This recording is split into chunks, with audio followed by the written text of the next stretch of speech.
வேலு நாச்சியார். பேராளுமை மிக்க மகாராணியின் சரித்திரத்தில் முக்கிய பக்கங்கள் விடுபட்டு கால ஓட்டத்தில் விடுகதையாகி சமகாலத்தில் புதிர் அவிழ்ந்து விடை கிடைத்தால் அப்படி ஒரு தேடுதலோடு கூடிய பயணம்தான் இது.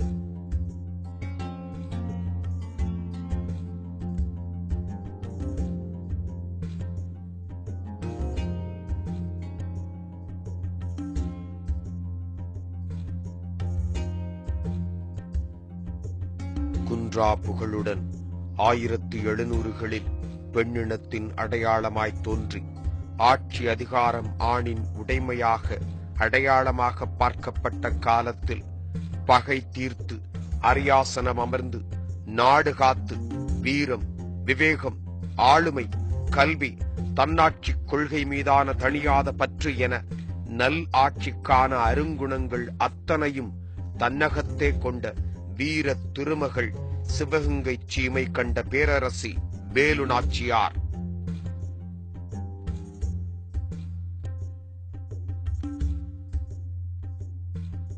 அந்நிய வரலாற்று ஆய்வாளர்கள் அவருடைய பதிவுகளில் வேலு நாச்சியாரை முழுக்க முழுக்க புறக்கணித்தார்கள். நான் குற்றம் சாட்டுறேன். எதனால குற்றம் சாட்டுறேன்னா, நானும் முடிஞ்ச அளவுக்கு அவங்களுடைய புக்ஸை புரட்டி புரட்டி புரட்டி பார்க்கிறேன். அவர்கள் எழுதிய ஆங்கில புத்தகங்களை முடிந்த அளவுக்கு புரட்டி பார்த்தால் எங்கேயாவது வேலு நாச்சியார் மென்ஷனிங் இருக்கா, எங்கேயாவது காண கிடைக்காதான்னு பார்த்தா இருக்கு. எப்படி இருக்குன்னா, சிவகங்கையின் ராணி இன்னொரு இடத்துல மென்ஷன் பண்றாங்க, இன்னொரு இடத்துல முத்து வடுகரின் விதவை மனைவி, யாரு பேர் என்ன சொல்ல மாட்டான். அப்படி ஒரு அவர்ஷன். அந்த பேரை சொல்றதுக்கு அவனுக்கு அவ்வளவு தயக்கம். அவர்களே ஒத்துக்கொள்கிறார்கள். 1780 இருந்து 89 வரைக்கும் அந்த அம்மா ஆண்டாங்கன்னு ஒத்துக்கிறாங்க. அந்த 9 ஆண்டு காலம் என்ன ஆண்டாங்க சொல்லலையே.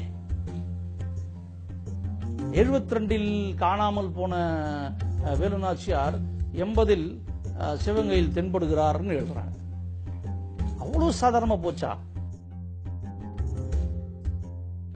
ஆம், சரித்திர பக்கங்களில் விடுபட்ட இடங்களிலெல்லாம் வேலு நாச்சியாரை பொருத்தி பார்த்தால் விடை சமனாகிறது.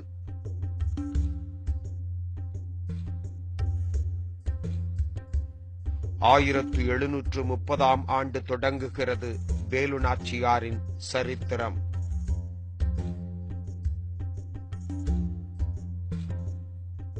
ராமநாதபுரம் சீமையை 3க்கு 2 என்று பிரிக்கிறார்கள். ராமநாதபுரம் பகுதியை கட்டியத்தேவரும் சிவகங்கை பகுதியை சசிவர்ணத்தேவரும் ஆட்சி பொறுப்புக்கு வந்தார்கள். ராமநாதபுரம் சீமைக்கு பெரிய வாடகை அல்லது பெரிய வட்டகை என்றும் பெரிய மறவர் நாடும் என்றும் பெயர். சசிவர்ணத்தேவர் ஆட்சி செய்த சிவகங்கை பகுதிக்கு சின்ன வட்டகை அல்லது சின்ன வாடகை என்றும் சின்ன மறவர் நாடு என்றும் பெயர். நாலுகோட்டை, சத்குரு சவ்கார கோட்டை, எழுவன்கோட்டை, பாகனேரி, பட்டமங்கலம், திருப்புவனம், திருப்பத்தூர் இந்த பகுதியை உள்ளடக்கிய நிலம்தான் சிவகங்கை சீமை. சசிவர்ணத்தேவர் 1730 முதல் 1750 வரை சிறப்பாக ஆட்சி செய்தார். அவருக்கு பின்னர் அவருடைய மைந்தர் 1750 முதல் 1772 வரை ஆட்சி செய்தார். அவர்தான் முத்து வடுகநாத தேவர். அவருக்கு உதவியாக மருது சகோதரர்களும் பிரதானி தாண்டவராவலையும் மிக சிறப்பாக இருந்தார்கள். ராமநாதபுரம் மன்னர் செல்லமுத்து சேதுபதி சக்கந்தி முத்தாத்தாளின் ஒரே மகளாய் பிறந்தார். ஆண் வாரிசாகவே போர்க்கலைகள் கற்பித்து வளர்க்கப்பட்டார். வில், வேல், வாள், வளரி, குதிரையேற்றம் என அனைத்திலும் கெட்டி. கயவர்களே, துணிவிருந்தால் மோதி பாருங்கள், வெற்றி யார் பக்கம் என்று பார்க்கலாம். 1746 சிவகங்கை இளைய மன்னர் முத்துவடுகநாத தேவருக்கும் வேலு நாச்சியாருக்கும் திருமணம் நடந்தது.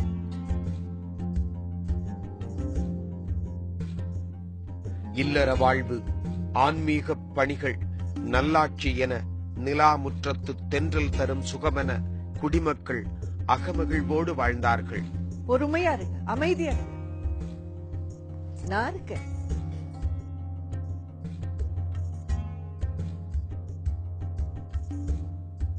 திருக்கொடுங்குன்ற மலையில திரும்பிய பக்கமெல்லாம் கல்வெட்டு ஆதாரங்களை நாமெல்லாம் பார்த்தோமானால் சிவகங்கை சமஸ்தானமானது எந்த காலகட்டத்தில் உருவாக்கப்பட்டது, எந்த அளவுக்கு புகழ் வாய்ந்த அரசியாக ராணியாக அவர் வாழ்ந்தார் என்பதற்கு மிகப்பெரிய எடுத்துக்காட்டான இந்த தலமானது திருக்கொடுங்குன்ற மலை என்று சொல்லக்கூடிய பிரான்மலை நம்முடைய ராணி வேலுநாச்சியாருடைய வரலாற்றிலே மிக முக்கிய பங்காற்றி இருக்கிறது.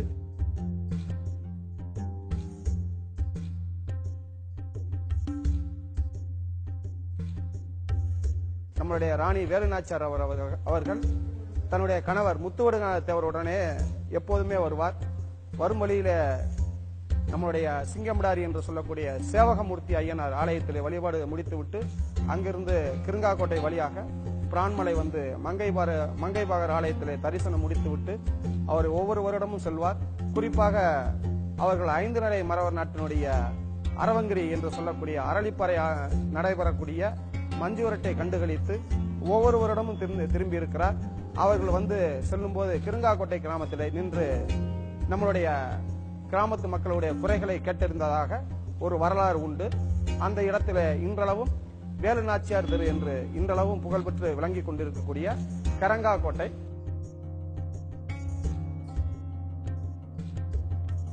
பிரான்மலையில் நிரம்பியிருக்கும் கல்வெட்டுக்களில் 4 கோட்டை 5 கோட்டை என்று ஆங்காங்கே இருப்பதை நம்மால் படிக்க முடிகிறது. வேலுநாச்சியாரின் சரித்திரத்திற்கு தொடர்புடைய பல அத்தாட்சிகள் இந்த கோவிலில் நிறைந்திருக்க வாய்ப்புகள் அதிகம்.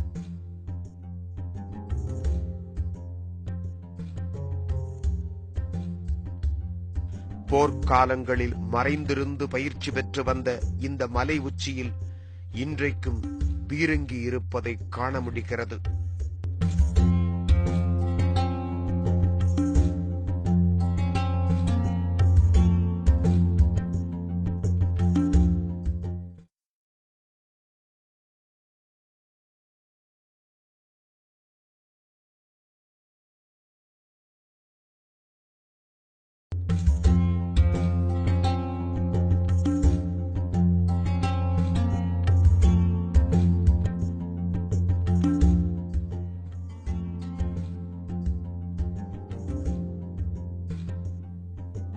அந்நியர்கள் அதிகாரத்தோடு மிரட்டலாய் வரிதராவிட்டால் என் பரிப்படை சிவகங்கை மீது பாயும் என்றார்கள். அதற்கு சிவகங்கை மன்னர் அதிரடியாய் உதிர ஆறு ஓடினாலும் சரி, உயிரே பறிபோனாலும் சரி, வரி தரமாட்டேன் என்று தன்னாட்சி கொள்கையை முன்னிறுத்தி மறுதளித்தார்.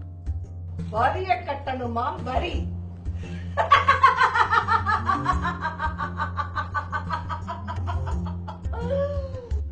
ராமநாதபுரம் அரசர் மகளுக்காக சிவகங்கை தனி அரசாக உருவாக்கிய போது பொறுப்பு ஆட்சிக்கு வந்தவர் சசிவர்ண பெரிய உடையார் தேவர். அந்த வழிவந்தவர் தான் முத்துவடுகநாத தேவர். அவர் மன்னர் சிவபக்தி நிறைந்தவர். பாஞ்சோர் பிரிட்டிஷ் தளபதி, அவனும் ஸ்மித்தும் வருகிறார்கள். அவர்களுக்கு சிவகங்கையிலே இருக்கக்கூடிய அந்த படைகளின் பலமும் வளரியின் வல்லமையும் தெரிந்த காரணத்தினால் அவர்கள் வஞ்சகமாக அவர்கள் பேச்சுவார்த்தைக்கு ஆட்களை அனுப்புகிறோம் என்று மகாராணியார் வேலுநாச்சியாருக்கு தகவல் அனுப்பிவிட்டு கோயிலுக்குள்ளே வந்து பூசை செய்து சிவருக்கு பூசை செய்து விட்டு வழிபட்டுக் கொண்டிருந்த நேரத்தில் மறைந்திருந்து துப்பாக்கியால் சுட்டு தாக்கினார்கள். இந்த படுகொலை முத்துவடுகநாதர் இது ஒரு பெரிய மன்னிக்கவே முடியாத கொடூரத்தை. அதற்கு பிறகு வேலுநாச்சியார் கால வெள்ளமாய் பொங்கிழிந்து வந்து முத்துவடுகநாதரை அவருடைய அந்த சடலத்தின் மேல் அந்த அம்மா சத்தியம் பண்றார். இந்த மண்ணை மீண்டும் மீட்டெடுக்கும் வரையில், உங்களுடைய இந்த அகார மரணத்துக்கு பதில் கிடைக்கும் வரையில் நான் போவதில்லை சத்தியம் பண்ணிட்டு சபதம் பண்ணிட்டு அந்த அம்மாவே கொண்டு போய் எரியூட்டான். 300 வருஷத்துக்கு முன்னாடி அந்த புரட்சி அந்த அம்மா பண்ணுச்சு. அதற்கு பிறகு அந்த அம்மா தப்பிச்சு ஓடுறாங்க. வேலுநாச்சியார் தலைமறைவானாக்கா அவங்கள தலைமறைவாக சொன்னது முக்கியமா சின்னமருது ஐயா அவர்கள். மருது அவர்கள் மருது பிரதர்ஸ் அந்த 8 ஆண்டு காலம் வேலு நாச்சியாருக்கு அரணாக நின்றார்கள். ஒரு பக்கம் பெரிய மருது, ஒரு பக்கம் சின்ன மருது. பெரிய மருது பாயும் வேங்கையை தாடையில் அறைந்து கொள்ளும் வீரம் படைத்தவர். மகா பலசாலி, மகா கோபக்காரன் பெரிய மருது. ஒரு பக்கம் சின்ன மருது. சின்ன மருது பேச்சுவார்த்தைக்கு அழைக்கிறார்னு சொன்னா பயப்படுவான். அன்றைக்கு சிவகங்கையில் பக்கம் பக்கத்தில் இருந்தவங்க கூட யாருமே சிவகங்கையை காட்டி கொடுக்கல. காரணம் சின்ன மருது. அவர் மேல இந்த அச்சம். அவர் பேச்சுவார்த்தைக்கு அழைக்கிறாருன்னா முடிஞ்சு போச்சு. ஸ்கெட்ச் பண்றதுல ரொம்ப பெரிய ஆள் சின்ன மருது. மதியூகி. எங்க போகணும், எப்படி வியூகம் வகுக்கணும், யாருக்கிட்ட என்ன செய்யணும், எப்படி கொண்டு வரணும், எப்படி கொண்டு போகணும், சகலமா அவருக்கு தெரியும். கர்னல் பாஞ்சோருக்கு முத்து ஒடுங்கநாதர் குறி என்பதை விட வேலு நாச்சியார் தான் அவனுக்கு மிகப்பெரிய குறி. வளரி என்ன செய்யும்? காற்றின் திசை எறிந்து அந்த திசைக்கு எதிரியை விரட்டி வந்து அவன் மேல் அதை எறிந்தால் உயிரையும் எடுத்துரும், வெப்பனும் திருப்பி வந்துடும். ஆக ஒரு வளரியை வச்சுட்டு வேலு நாச்சியார் 1000 உயிர்களை எடுப்பாள் என்பதனால் கர்னல் பாஞ்சோர் வேலு நாச்சியாருக்கு அஞ்சினான்.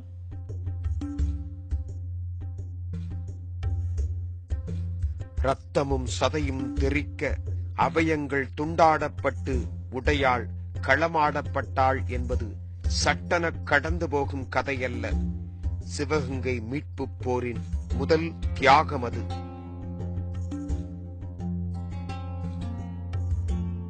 தப்பிச் செல்லுகிற வழியிலே ஒரு பிற்படுத்தப்பட்ட ஒடுக்கப்பட்ட சமூகத்திலே இருக்கக்கூடிய உடையாள் என்ற மாடு மேய்க்கிற இளம் பெண் அரசி என்று அறிந்து தாகத்துக்கு தண்ணீர் கொடுக்கின்ற போது என்னை பின்னால் துரைத்துக் கொண்டு கும்பினி படையினர் வருகிறார்கள், நான் அரசி இந்த பக்கம் போகிறாள் என்று அறிந்தால் தொடர்வார்கள் என்று சொல்லிவிட்டு தப்பிச் செல்கிறார். பாஞ்சோரின் படை, குடியவன் பாஞ்சோரின் படை தேடி வருகிறது. உடையாளிடம் கேட்கிறார்கள். ஆமாம், மகாராணி தப்பிச் செல்கிறார். எந்த வழியாக? சொல்ல மாட்டேன், உன்னை துண்டு துண்டாக அங்கம் அங்கமாக பிளப்பேன், நான் அஞ்சிட மாட்டேன், என் மகாராணி சென்ற திசையை சொல்ல மாட்டேன். வலது கரத்தை வெட்டி வீழ்த்தினார்கள், இடது கரத்தை வெட்டி வீழ்த்தினார்கள், தலையை கொய்தெறிந்தார்கள். உடையாள். அதனாலதான் சிவகங்கை மீட்பு போர் முடிந்த பிறகு 1780 அந்தம்மா திருப்பி எல்லாரும் சேர்ந்து, அம்மா நம்ம வெற்றி பெற்றுட்டோம், வாங்கம்மா சிவகங்கை அரண்மனைக்கு போலாம், உங்களை அரியாசனத்தில் அமர வைத்து நாங்கள் அழகு பார்க்க வேண்டும் என்று சொல்லும் பொழுது, இல்லை இல்லை படை திரும்பட்டும், எங்க கொல்லங்குடி காட்டுக்கு போறாங்க. கொல்லங்குடி காட்டுக்கு வந்து அந்த இடத்துல நின்று கண்ணீர் விட்டு அழுது உடையாளை எண்ணி பார்த்து, இது போன்ற சந்தர்ப்பங்களில் தான் வேலு நாச்சியார் மகாராணியாக நமக்கு தெரிகிறார்.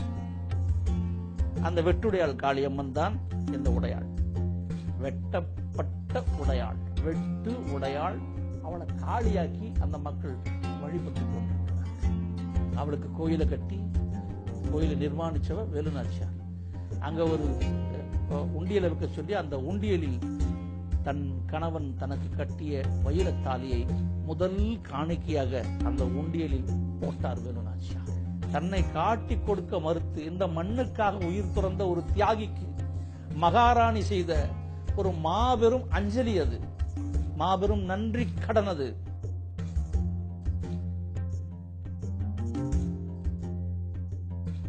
ஆயிரத்து 1772 மிகவும் கடுமையான ஆண்டாக இருந்தது.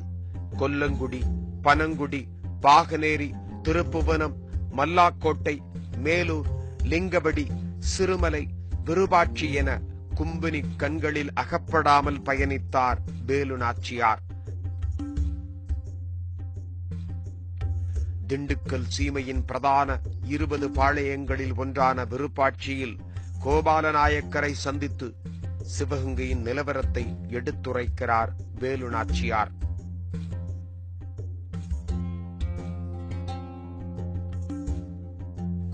நெகிழ வைக்கக்கூடிய வரலாறு விருபாட்சி வரலாறு. விருபாட்சி கோபாலநாயக்கர் யார் என்று சொன்னால், மற்றவர்கள் எல்லாம் வெள்ளையர்களோடு மோதி மோதி போராடி அதனால் வெள்ளையர்களால் அழிக்கப்பட்டவர்கள். ஆனால் கோபாலநாயக்கரையும் வெள்ளைக்காரன் தான் தூக்கில் போட்டார். ஒரு புளிய மரத்தில் தூக்கினார் தூக்கில். காரணம் என்ன தெரியுமா? விடுதலை போராட்ட வீரர்களுக்கெல்லாம் நீ அடைக்கலம் கொடுத்தாய். வேலுநாச்சியாரே தன்னுடைய சிவகங்கை மீட்பு போருக்கு அடைக்கலமாக போய் அமர்ந்த இடம் எது சொன்னாக்கா விருபாட்சி. அவ்வளவு நம்பிக்கைக்குரிய இடம் அது.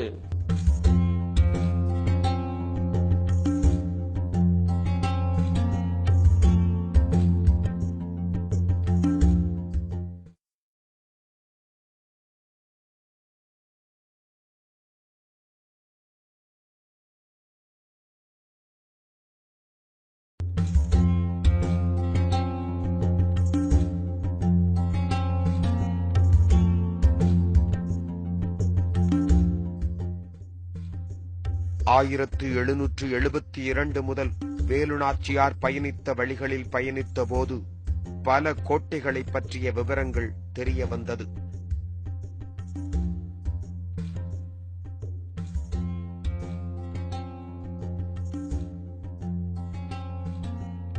தேவகோட்டை அருகே உள்ள சக்கரவதி கோட்டை, அதன் பின்பு அரமனை திருவயல், காளையார்கோவிலிலே உள்ள பாண்டியன் கோட்டை, அரியாக்குறிச்சியில் உள்ள கோட்டை, படமாத்தூரிலே உள்ள கோட்டை, மானாமதுரையிலே உள்ள கோட்டை ஆகிய கோட்டைகளெல்லாம் போர் பயிற்சி தலங்களாக வாள் பயிற்சி, வளரியறிதல் போன்ற வீர பயிற்சிகளை அளிப்பதற்கு ஒரு உகந்த இடமாகவும் அடர்ந்த காட்டுப்பகுதியாக இருந்த காரணத்தினால் அவர்கள் மறைந்து வாழ்வதற்கான ஒரு இடமாகவும் இருந்தது. தற்போது ஒரு சிதலமடைந்த நிலையிலே ஒரு பாதுகாப்பற்ற நிலையில் இருந்துள்ளது. அங்கே பிரதானிகளாக இருந்த மருதுபாண்டியர்கள், தாண்டவராய பிள்ளை மற்றும் போர் பயிற்சியிலே உள்ள அனைவரும் அங்கேதான் இருந்திருக்கிறார்கள் என்பது உண்மையான தகவல். அடர்ந்த காடுகளுக்கிடையே முட்புதர்களே அரணாக கொண்டு அந்நியர் எளிதில் ஊடுருவ இயலாத இடங்களை தேர்வு செய்து அந்த கோட்டைகள் கட்டப்பட்டிருந்தன. ஆயுதங்களை பதுக்கி வைக்க, புதிய படைகளை பயிற்றுவிக்க பயிற்சி களமாக, ஆயுத கிடங்காக பயன்படுத்தி இருக்கிறார்கள். கட்டிடங்கள் பிடிமானமிழந்து வேர்களால் பிளவுபட்டு உத்திரங்கள் உதிர்ந்து தொங்கியபடி சரித்திரத்தின் பழமையை நமக்கு கட்டியம் கூறுகிறது. இங்கே யாரெல்லாம் வந்து போயிருப்பார்கள், எத்தனை உணர்வுகளோடு வாழ்ந்திருப்பார்கள், எத்தனை வாழ்வீச்சுகளின் ஒலி சுவர்களில் பாய்ந்து எதிரொலித்திருக்கும். வேலுநாச்சியார் சிவகங்கையை மீட்டெடுக்க அரணாயிருந்த பெருமையை உணர்த்த இத்தனை நூற்றாண்டுகளை கடந்தும் தன்னை தகவமைத்து நிற்கிறதோ. உணர்வுகளால் புதிர் முடிச்சுகள் நீள்கின்றன.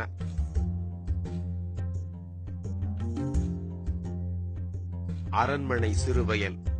சுற்றிலும் வயல்கள் இருக்க நடுவே கம்பீரமாக அமைந்திருந்த இந்த அரண்மனை வாள், வளரி, அம்பு என ஆயுத கிடங்காக இருந்தது.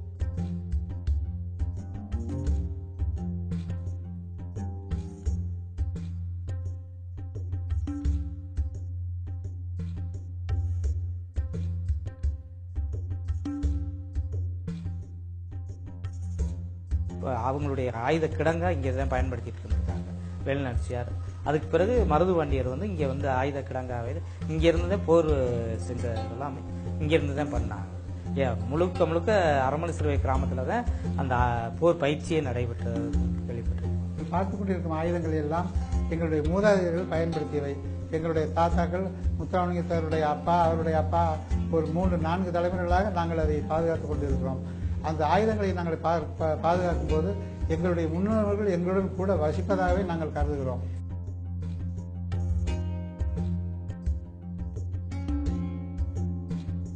படமாத்தூருங்கிறது அந்த மதுரை பாளையம் விஸ்வநாயக்கர் ஆண்டுகிட்டு இருக்கும்போது 1529 விஸ்வநாயக்கர் ஆட்சியின் கீழ் இருக்கும்போது 72 பாளையமா பிரிக்கிறாரு.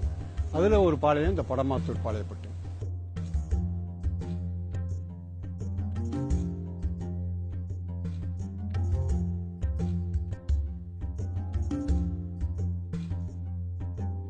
படமாத்தூர் பாளையமும் நால்வட்டி பாளையம் நெருங்கிய உறவு முறையில் இந்த வேலுநாச்சியாருக்கு இந்த படமாத்தூர்ல பல விதத்துல ரொம்ப உறுதுணையா இருந்திருக்காங்க ராணி வேலுநாச்சியார். இங்க இருந்து பெரிய படைகளை அனுப்பி இந்த நால்முறை போர் நடக்கும்போது திருப்பாச்சேத்தி, மானாமதுரை, திருப்புவனம் இந்த மாதிரி இடங்கள்ல மரமங்கலம் இப்படி இருக்கும்போது இந்த படைகளை இங்கதான் வச்சு பிரிச்சு அனுப்பியிருக்காங்க படமாத்தூர்ல. அதனாலதான் படை மாத்தூர்னு இருந்தது, நாளடைவுல படமாத்தூர் மாறிடுச்சு. அப்படி இருக்கும்போது இந்த பகுதி மக்கள் வந்து அந்த போர்ல வந்து ரொம்ப ஒரு வேலுநாச்சியாருக்கு உறுதுணையா இருந்திருக்காங்க.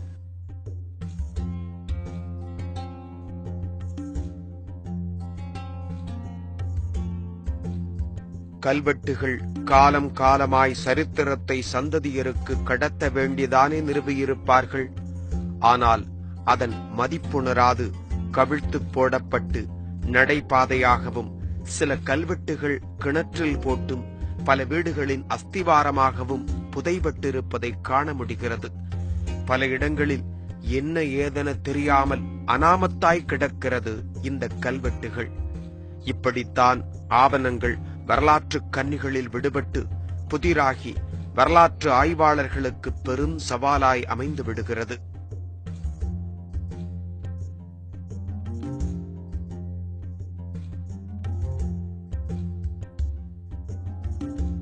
ராசா கோயிலுக்கு எங்களுக்கு ஏழை கிராமம் 1886 பட்டயம் கொடுத்து எங்களை கூட்டியாந்து சோழபுரத்துலேருந்து பூசாரி, கோயிலுக்கு பூசாரி இல்லைன்னு சொல்லி பண்ணாத பூஜைக்கு ஆள் இல்லைன்னு சொல்லி சோழபுரத்துலேருந்து கூட்டியாந்து எங்களை இங்கே நல்லாட்டி முடியத்தையும் பார்த்துக்கோ இதையும் பார்த்துக்கோன்னு சொல்லி கோவிலுக்கு பூசாரி நீங்கள் தான்ன்றது பட்டயம் கொடுத்தாங்க சார். அதை ஏன்னா முடியனமும் படமாத்தும் இணைச்சி கொடுத்துட்டாங்க. இல்லை முடியனத்துக்கும் மீனாட்சியத்துக்கும் ஒரு கேஸ் நடந்துச்சு. இல்லை எங்கள் பட்டயத்தில் வாங்கி கேஸ் போட்டாங்க. இந்த வக்கீலுக்கு இப்போ பணம் கட்ட முடியாமல் விட்டுட்டு போயிட்டு அந்த பட்டயம் கோர்ட்டில் போயிடுச்சு. அதை பணம் கட்டி எடுக்க முடியாமல் விட்டுட்டு போயிட்டாங்க சார். 250 வருடங்களை கடந்திருக்கும் பொக்கிஷம் இது. பின்னாளில் சிவகங்கையை 28 ஆண்டுகள் ஆண்ட முதல் இஸ்திமிரார் ஜமீன்தார் கௌரி வல்லப தேவரின் திருவுருவச் சிலை.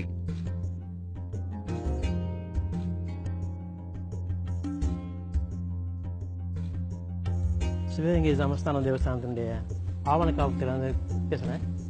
இந்த ஓலைச்சுவடிகள்லாம் சமஸ்தானத்தில் 18ஆம் நூற்றாண்டு ப்ரிப்பேர் பண்ண அரண்மனையினுடைய சின்ன விஷயங்கள் கூட அதில் ஃபைனான்ஸுக்கு எவ்வளோ முக்கியத்துவம் கொடுத்துருக்காங்க அப்படிங்கிறதெல்லாம் இதில் தெரிய வருது. அப்போ தன்னரசாக இருந்த காலத்தில் மொத்தம் சமஸ்தானத்தில் சிவகங்கை சமஸ்தானத்துக்கு மொத்தம் ராமநாதத்திலேருந்து பிரிஞ்சது 72 நாடுகள் இருந்திருக்கு. இந்த 22 நாடுகளையும் படைகள் ஆள் சேர்க்கறது, அதாவது கருமருந்துன்னு சொல்லக்கூடிய வெடிமருந்துகள், பீரங்கி அப்பவே நம்ம பீரங்கி வச்சிருக்கோம்.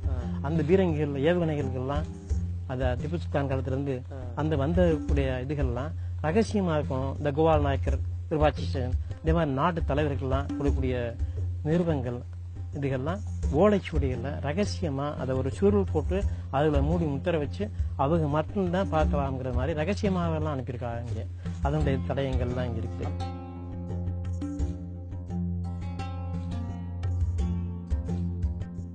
போர்க்களங்கள்லையோ இல்லை காடுகளில் அவங்க பதுங்கு குழிகளில் இருக்கும்போதோ, காடுகளில் மறை உறைவிடங்களில் மாறி இருக்கும்போதோ அவங்களுக்கு சரியான இன்ஃபர்மேஷன் போய் சேரணுங்கிறதுக்காக சின்ன ஓலை நறுக்கல, அதாவது இவ்வளவு நீளத்தில் ஓலை கொடுக்க முடியாது, அது 6 இன்ச்சு 5 இன்ச்சு இல்லை ஓலை நறுக்குகளில் இன்ஃபர்மேஷன் சுருக்கமாக எழுதி அதில் சுருள் வச்சு அதில் முத்திரைங்கிற ஓலையிலே ஒரு முத்திரை வச்சு அதில் நம்ம ராஜவன் அதாவது அந்த சிம்பிள் கருடன் அனுமனுடைய சின்னத்தை வச்சு அதை கொண்ட அங்கங்கே போய் ரகசியமாக அங்கே போயிடுச்சுருந்தோம். அவங்க அதுலேருந்து அந்த இன்ஃபர்மேஷன் எடுத்து அதுக்கு தகுந்தாக்கில் அவங்க நடவடிக்கை செய்யக்கூடிய வாய்ப்புகளும் அந்த காலத்தில் இருந்திருக்காங்க. இதெல்லாம் ராஜதானியில் இந்த நடைமுறையெல்லாம் இருந்திருக்கு.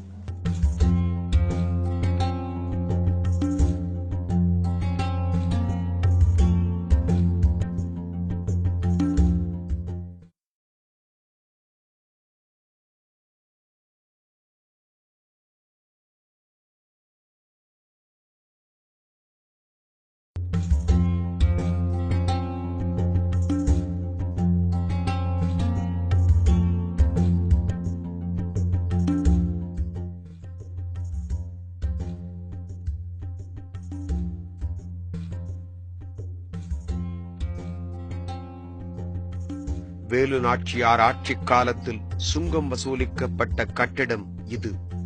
வெளிச்சீமை வணிகர்கள் சிவகங்கைக்குள் நுழைய வேண்டுமானால் இவ்விடத்தை கடந்துதான் ஆக வேண்டும்.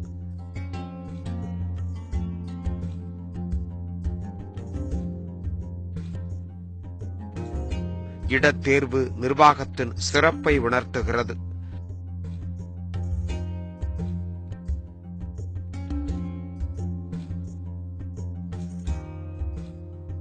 கோபாலநாயக்கர் மணிமண்டபத்தில் கண்ட சான்றுகளை தேடிய பயணத்தில் முதலில் நம் கண்ணில் பட்டது யானை கட்டும் கல்.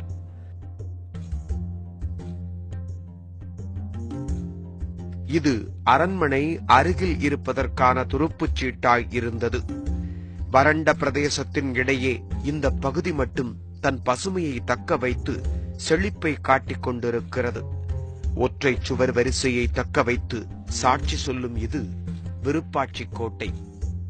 இங்கே ஒரு நிலை விதானக்கல் மடையடைக்க போடப்பட்டிருப்பது மனதை ஏதோ செய்கிறது.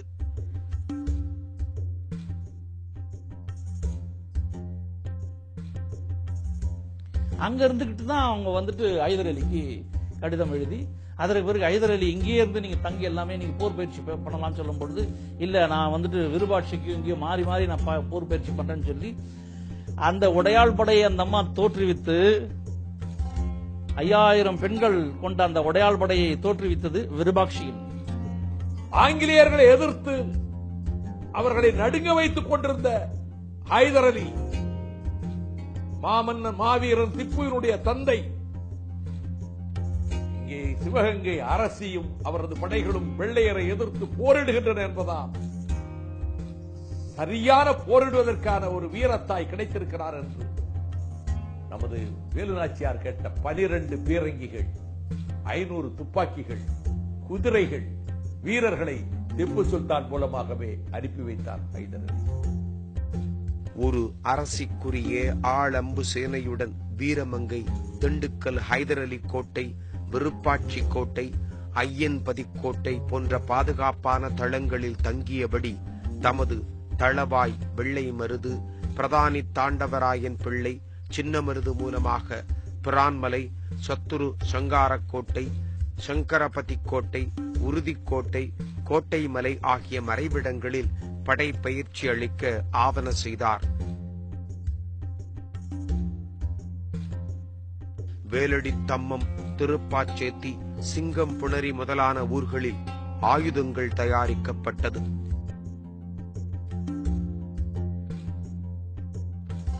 வேலுநாச்சியார் திண்டுக்கல் கோட்டையில் தங்கி தவ வாழ்வை மேற்கொண்ட காலத்தில் அன்னை ராஜராஜேஸ்வரியை வழிபட வழியில்லையே என சஞ்சலப்பட்டார்.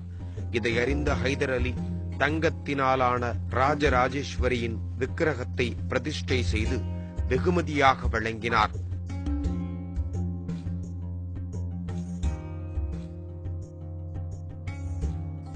வேலுநாச்சியார் சந்திப்பிற்கும் ஆதரவளித்ததற்கும் அத்தாட்சி இந்த ராஜராஜேஸ்வரி விக்கிரக பீடம்.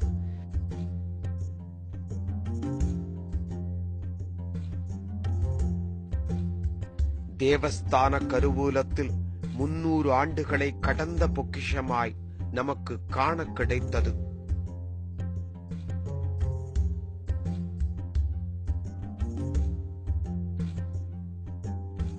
மகாராணியாரின் உணர்வுகளுக்கு மதிப்பளித்து ஹைதர் அலி பரிசளித்த தங்கப் பீடம் மட்டுமே நமக்கு காண கிடைத்தது. இது அவங்களுடைய ராஜராஜேஸ்வரனுடைய குலதெய்வம். அந்த குலதெய்வத்தை கூட எல்லாருக்கும் எங்களுடைய சிவகங்கை மன்னர் கார்த்திகை வெங்கடாசல ராஜா வந்து அது எல்லாருக்குமே சனரஞ்சகமா எல்லாரும் வழிபடணும், தானே வழிபட்டு தன்னுடைய குடும்பத்துடைய சொத்தா தன்னுடைய அந்த படத்துல மட்டும் இருந்ததை வந்து ஜனரஞ்சகமா எல்லாரும் வழிபடணும்னு சொல்லி அதுவும் வந்து சமஸ்தானத்துடைய அரண்மனைத்துறையினுடைய கண்ட்ரோல்ல அதுவும் சேர்ந்து வர்றது மாதிரி அவங்க பெரிய நலனத்தோடு செஞ்சாங்க. இந்த அமைப்பு, இந்த பிரபஞ்ச அமைப்பு இதை உள்ளடக்கி ஒரு அம்பாள் ஹைதர் அலி வழங்கியுள்ள அந்த பசும் பொன்னாலான அந்த ராஜராஜேஸ்வரியுடைய விக்கிரகம் நம்மளுடைய மனதர்களை காட்சியளிக்கிறது. அதனுடைய திருவாபரணங்கள்லாம் இந்த சந்தன பேரையில் செஞ்சு மகாராணியார் 8 ஆண்டுகளாக உபயோகப்பட்ட அந்த திருவாபரண பெட்டி இது. இதில் தாயினுடைய திருவாபரணங்கள் இருக்குது. இதில் கர்ணபத்திரம் என்ற காது இருக்குது. அது திருமாங்கல்யம் பொட்டு இருக்குது, தனி பொட்டு இருக்குது. இதில் வந்து நல் பவனங்கள்னாலேயும் நல் பவனங்கள் நல்ல முத்துக்களில் ஏற்படப்படுத்தக்கூடிய மாணிக்க பறவைகள் பற்றிய பதக்கம் இருக்கு. சிற்பசாஸ்திர முறைப்படி நவதாள பிரமாணப்படி இதனுடைய காதுடைய அளவில் 9 பங்குடைய முகம் திருமுகம் மண்டலமும் அதை போல 9 பங்கு முழு உருவமும் சென்றா இதனுடைய அம்பாவுடைய வடிவமைப்பு நம்மளால மனசளவுல உணரக்கூடிய வாய்ப்பை நமக்கு தருது.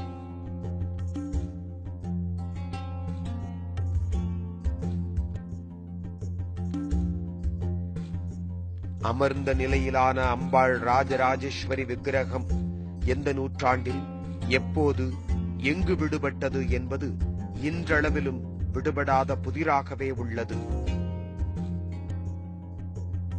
இதற்கிடையே 1773 சிவகங்கைக்கு நவாப் ஹுசைன் நகர் என பெயர் சூட்டியிருந்தார். மக்களோ மாற்றான் தோட்டத்து மல்லிகையாய் வாடி கிடந்தனர். மகாராணியின் வருகைக்காக காத்திருந்தனர். 5000 பெண்களும் ஒரே நேரத்தில் சிவங்கிலிருந்து போயிட முடியாது. ஏன்னா வெள்ளைக்காரனுக்கு சந்தேகம் வரும். கொஞ்சம் கொஞ்சமா பஞ்சம் படைக்க போற மாதிரி, சொந்தக்காரனை பார்க்க போற மாதிரி, நோய் நொடி இல்லாம செத்தா மாதிரி பல காரணங்களை காட்டி கொஞ்சம் கொஞ்சமா அழைச்சிட்டு போனா.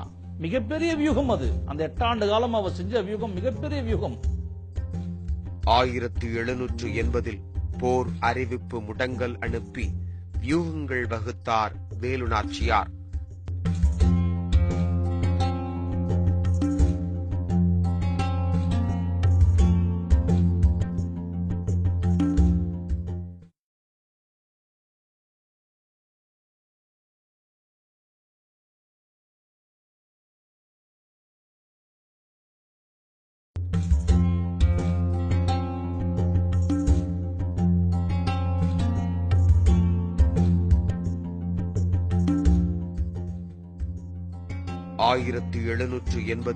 போர் அறிவிப்பு முடங்கல் அனுப்பி வியூகங்கள் வகுத்தார் வேலு நாச்சியார். அவரது வியூகத்தில் ஒன்றுதான் மைசூர் 2ஆம் போர் என்று சொல்லி திகைக்க வைத்தார் யுனெஸ்கோ விருதாளரும் இயக்குனருமான ஸ்ரீராம் சர்மா.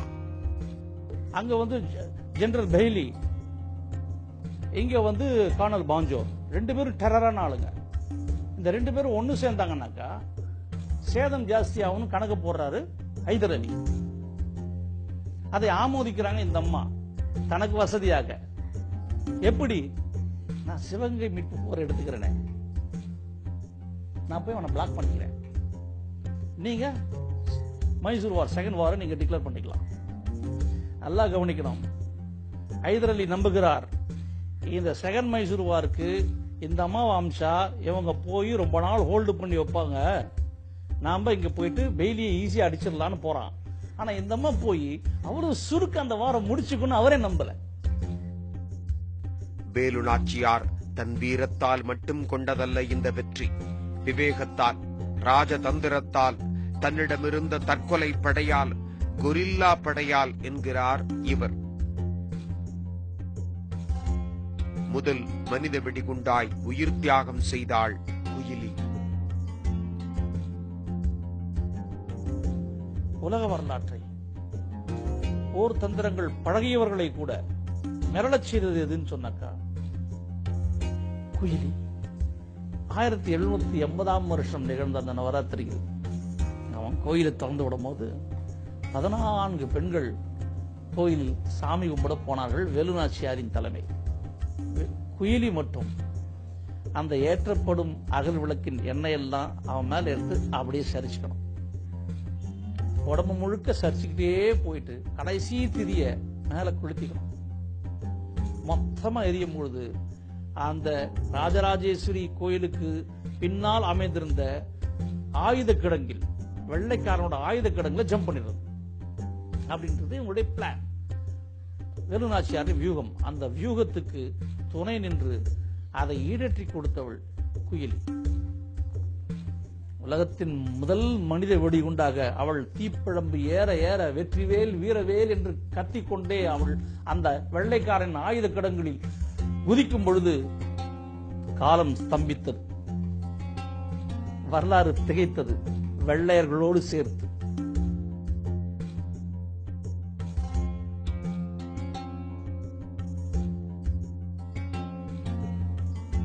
மகாராணி வேலுநாச்சியார் மருதுபாண்டியர்கள் துணையோடு பாஞ்சோரை வீழ்த்தி பாஞ்சோருக்கு உயிர் பிச்சை கொடுத்தார். தமிழர்களிடம் வீரமும் இருந்தது, அறமும் இருந்தது, மரமும் இருந்தது, மனித நேயமும் இருந்தது. Mr. Colonel Banjur, listen to me. நாங்கள் தமிழர்கள், சுதந்திரமாக வாழ விரும்பும் வெள்ளந்தியான மக்கள், கொடுத்து கொடுத்தே கொண்டாடும் இனமையா எங்கள் தமிழினம். எமது சொந்த நாட்டின் நிம்மதி கருதி உங்களை உயிரோடு விட்டு விடுகிறேன். நீங்கள் போகலாம்.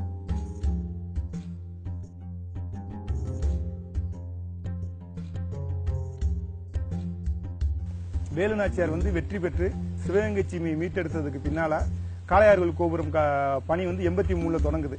இந்த காளையார்கள் கோபுரம் கட்டுறதுக்காக மதுரையில இருந்தே ஒரே கல்லை மாத்தி கிட்டத்தட்ட 80 கிலோமீட்டர் இருக்கும். நம்ம மதுரைக்கு நம்ம காளையார்களுக்கு பாத்தீங்கன்னா 80 கிலோமீட்டருக்கு மக்களால கையிலேயே கல்லை கொண்டு ஒரே கல்லால கட்டினது. அந்த கோவில் கட்டுறதுக்காக வரிசையா தங்கி இருந்த மக்கள் எல்லாம் அந்தந்த ஊர்ல அப்படியே தங்குனது ஒவ்வொரு கிராமமா உருவாயிருச்சு. இதுக்கான வரலாறுகள்னா கும்மி பாடல் இந்த மாதிரி விஷயங்கள் நிறைய இருக்கு.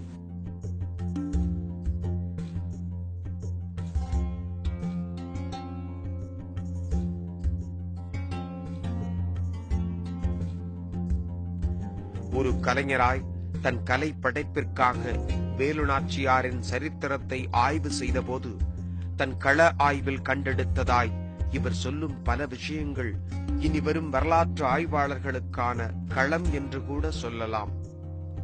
பிரெஞ்சு புரட்சியோடைய அடிநாதமாக இருந்தது வெர்சாய் பரேடு. 7000 பெண்கள் தெருக்களில் இறங்கி போனாங்க வெர்சாய் பரேடு. அந்த வெர்சாய் பரேடுக்கு இன்ஸ்ட்ருமெண்டா இருந்தது வேலுநாச்சியார் இருந்தது என்னுடைய துணிப்பு. சக்கந்தியைச் சேர்ந்த வேங்கன் பெரிய உடையன் தேவருக்கு வேலுநாச்சியார் தன் மகள் வெள்ளச்சி நாச்சியாரை மணமுடித்து வைக்கிறார். வெள்ளச்சி நாச்சியார் ராணியாக 1790 முடிசூட்டப்படுகிறார். அவரை தொடர்ந்து 1792 வேங்கன் பெரிய உடையன தேவர் மன்னராகிறார். வழக்கம் போல வெள்ளையர்கள் குடும்பத்துக்குள் ஊடுருவுகிறார்கள். ஊடுருவி அரசியல் செய்கிறார்கள். அதனாலோ என்னவோ அவரோ அந்த அம்மாவுடைய மகள் இறந்துபடுகிறார். பேத்தி ரொம்ப சிக்கா போறாங்க, குட்டி குழந்தை. இந்த விஷயத்தை கேட்ட உடனே வேலுநாச்சியார் பெண் தானே, என்ன சொன்னாலும் பெண் தானே, அந்த அம்மாவோட தாங்க முடியாம கிளம்பி வராங்க. இல்லைன்னா பிரெஞ்சு ரெவல்யூஷன் முடிகிற வரைக்கும் அங்க இருந்திருப்பாங்க. கிளம்பி வராங்க. கிளம்பி பாக்குறாங்க. ஆனா அந்த அம்மாவால பேத்தியை காப்பாற்ற முடியல. மகளும் போச்சு, பேத்தியும் போச்சு. விருப்பாட்சி கோட்டை இறுதி காலத்தில் வேலுநாச்சியாருக்கு மன அமைதியை கொடுத்தது.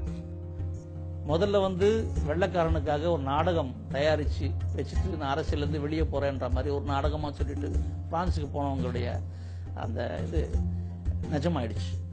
அங்க பிரெஞ்சு ரெவல்யூஷன் சிறப்பாக நடந்தேறி முடிந்ததுன்ற ஒரு செய்தியும் கேட்ட பிறகு தன்னுடைய உடன்பிறவா சகோதரனான விருபாட்சி கோபாலநாயக்கர் அரண்மனைக்கு போறாங்க.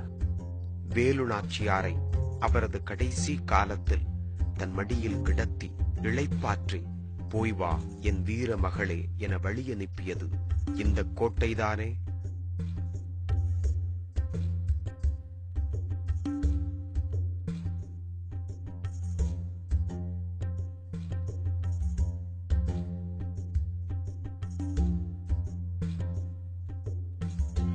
விருபாட்சி மண்ணில் மறைந்த அவருடைய அந்த பூத உடல் இன்றைக்கு சிவகங்கை மண்ணிலே கோயிலாக எழுப்பப்பட்டிருக்கிறது.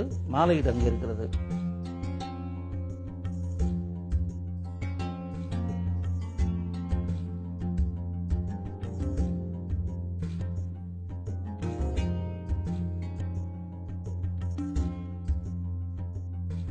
தற்போது சிவகங்கை அரண்மனையில் மகாராணி வேலுநாச்சியாரின் வம்சாவளி வாரிசாக ராணி ஷாகிபா மதுராந்தகி நாச்சியார் பரிபாலனம் செய்து வருகிறார். ராணி வேலுநாச்சியாரின் வழித்தோன்றல் ராஜ்குமார் ஆர் மகேஷ் துரை தான் வேலுநாச்சியாரின் வழித்தோன்றலாய் இருப்பது பெருமிதமடையச் செய்கிறது என்றார். வேலுநாச்சியார் வாரிசுல பிறந்தது ரொம்ப பெருமையா இருக்கு. வீரமகி ராணி வேலுநாச்சியாருக்கு அவங்களுக்கு வந்து 7 ஃபாரின் லாங்குவேஜஸ் தெரியும். தெரிஞ்சுட்டு அவங்க வந்து அவங்க வீரத்தையும் ரொம்ப பாராட்டணும். அதே டைம்ல அவங்க வந்து அந்த காலத்திலே வந்து வாட்டர் ஹார்வெஸ்டிங் எல்லாம் ஊருக்கு தண்ணி பஞ்சத்தில் வரக்கூடாதுன்னு ஊருக்கு வாட்டர் ஹார்வெஸ்டிங் பண்ணியிருக்காங்க. எல்லா சேனல்ஸும் மார்க் பண்ணி டயக்ராம் போட்டு வச்சிருக்காங்க. எப்படி தண்ணி வந்து ஒரு வாட்டர் பெட்ல இருந்து மெயினான வாட்டர் பெட்டுக்கு வந்து சேரணும்னு. இப்போ இங்க வந்தன வேலுநாச்சியார் வாரிசுன்னு வந்ததுக்கு அப்புறம் அதுக்கு தனியா ஒரு மரியாதை எங்க ஊருக்குள்ள கொடுக்குறாங்க. அந்த மரியாதைக்கு நம்ம ஏத்த மாதிரி நாங்க எங்க லைஃப் ஸ்டைல மாறிக்கிட்டு இப்ப இருக்கோம். ஊர் மக்களும் வந்து இன்னும் அந்த காலத்துல அரண்மனைக்கு என்ன மரியாதை கொடுத்தாங்களோ அந்த மரியாதை இன்னும் எங்களுக்கு கொடுக்குறாங்க அரண்மனைக்கு. நம்முடைய விடுதலை போராட்ட வரலாறு என்பது 3 காலகட்டங்களாக அரசு ஆவணங்களில் பதிவு செய்யப்பட்டுள்ளது. முதல் சுதந்திர போர் என்று 1857 சிப்பாய் கழகம் பதிவு செய்யப்பட்டுள்ளது. அதற்கு அடுத்த காலகட்டம் 1800, 1900 ஆகிய ஆண்டுகளில் பாலகங்காதர திலகர், சாவர்கர், தாதாபாய் நவ்ருஜி, கோபாலகிருஷ்ண கோகலே, தென்னகத்திலே வாபி சிதம்பரனார் இவர்கள் பங்கேற்ற சுதந்திர போராட்டம் பதிவு செய்யப்பட்டுள்ளது. 1920க்கு பிறகு நேதாஜி சுபாஷ் சந்திர போஸ், காந்திஜி இவர்கள் பங்கேற்ற சுதந்திர போராட்ட வரலாறுகள் பதிவு செய்யப்பட்டுள்ளன. ஆனால் இதற்கு முன்பே 1857க்கு முன்பே குறிப்பாக தென்னகத்தில், தென் தமிழகத்தில் ஆங்கிலேய எதிர்த்த கலகங்கள், போர்க்குரல்கள், கிளர்ச்சிகள் இந்த பகுதியில் நடைபெற்றன. இந்த நாட்டில் எவருக்கும் இல்லாத வீர பெருமை கொண்ட தமிழர்களின் வரலாற்றை எவ்வளவு இருட்டடிப்பு செய்து விட்டார்கள்.